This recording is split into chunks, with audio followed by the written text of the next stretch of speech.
শেখ হাসিনা আমলে কি কি পাইছেন আপনি? আর এখন কি পান না? বর্ষতা পাইছি, বিদ্যুৎ ভাতা পাইছে।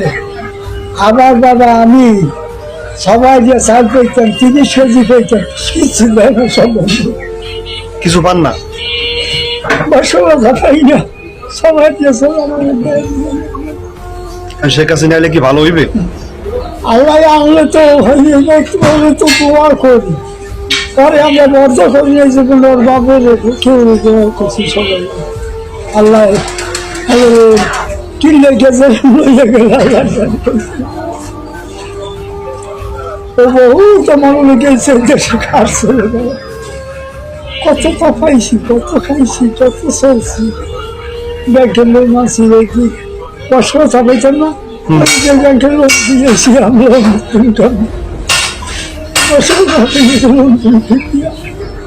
ভাত খাইতে পারি লোক বছর থেকে সাহায্য চাইতেছি আমরা।